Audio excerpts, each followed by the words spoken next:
Well, let's get back to Donald Trump, shall we? It's the main story of the day, of course, his address, an address infused with hope. Rather a softer tone than usual, perhaps? Quite an upbeat and a positive Trump. Lots of media are focusing on this change of Trump tone, rather, from Trump.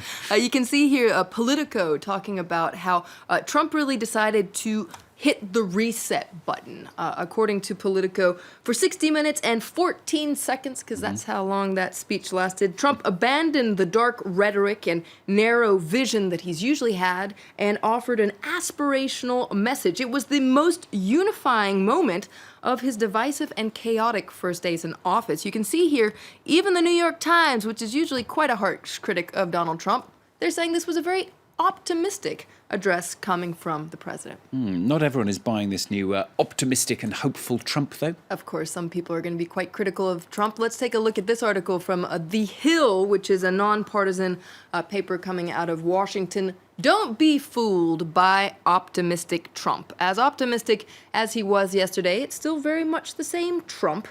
He's not a different person with different advisors or different ideas.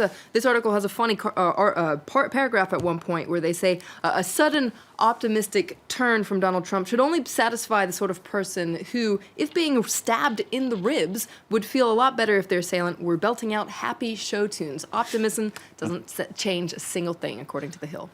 Trump supporters, though, hailing it as the best speech that he's ever given. It's interesting to look at what Breitbart News is saying about all this. Of course, the alt-right website, big fan of Donald Trump's. If we take a look here on the computer, you can see they're actually focusing, or quoting rather, an anchor from Fox News. That's Chris Wallace. He's the host of the Fox News Sunday. You see, he's saying, "I feel like tonight Donald Trump became the president of the United States." This is an opinion that's actually shared by people across the political spectrum, Democrats as well, saying, you know, that speech was the first time that Donald Trump appeared quite presidential. But on the right, a lot of people are saying it was the best speech he ever gave, perhaps the best speech any president ever gave. Well, of course, the paper's also focusing really on what the nitty-gritty of what he said. In his speech, touching on many issues, he promised improvements to the economy, infrastructure, national security as well. Quite a long list of things, many promises in that speech. If we take a look at Fox News, they're focusing on the economic aspect. It really was the central part, the centerpiece of his address, calling to restart the engine of the American economy.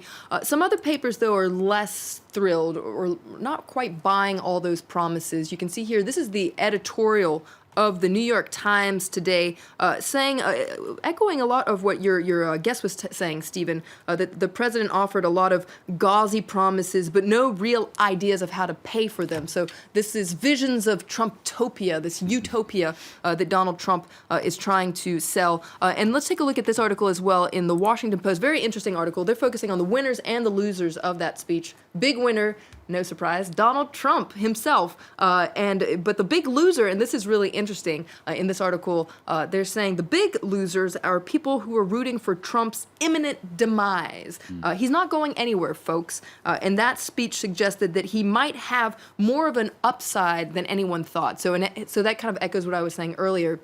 Very presidential Trump came across in the speech, showing that he's not going anywhere anytime soon. Another big theme coming out in the press is unity, isn't it, Flo? Trump saying he's eager to reach across partisan lines, also put aside trivial fights in the interest, really, of helping ordinary Americans. That's what you can read here in the Washington Times, a conservative paper coming out of Washington, applauding the president for calling on Democrats and Republicans to come together and actually blaming Democrats for not really playing along, not really clapping enough, giving him quite a frosty response. You can see talking about how they're sitting on their hands there.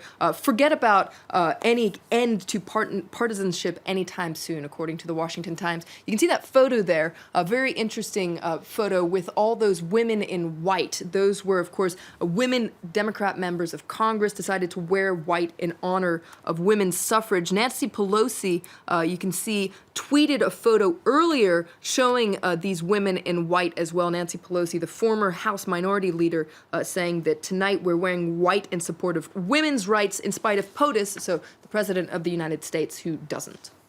Papers outside the states also reacting to what Trump had to say. That's right. Quick look, because of course, because of the time difference, reactions are just starting to trickle in. Sure. Le Monde here, the French paper, echoing what we were saying earlier, that Trump really put on his presidential costume here. It was a very polished tone. You can read more about that in El País as well, which says that Trump offered a moderate version of himself in this first speech, but you can see they're saying it was a nationalist and anti-immigration speech. And Frankfurter Allgemeine Zeitung, which is a German paper, focuses on that hand he extended across the political line to Democrats. All this is part of how he defines himself, the wannabe deal maker. And some colourful reactions as well. Twitter. Once again, so many of them. Going to go really fast here. I like Half an Onion referenced that Oscar fiasco earlier. And here we were thinking the Best Picture fiasco would be the biggest mistake we'd seen in front of a live audience this week. Of course, there were lots of positive reactions as well. If we take a look at a tweet by the White House, actually, you can see they're quoting Donald Trump's speech and believe once more in America. What's interesting is if you look at the comments here, lots of positive comments. Amen. What a great, inspiring speech. So once again, online in the papers, mixed reactions to this big speech. Mixed reactions, as ever, the political phrase of the day. Thank you very much, Flo, with the papers here on France 24. A lot more coverage, of course, of what Donald Trump had to say right after the break. Don't go away.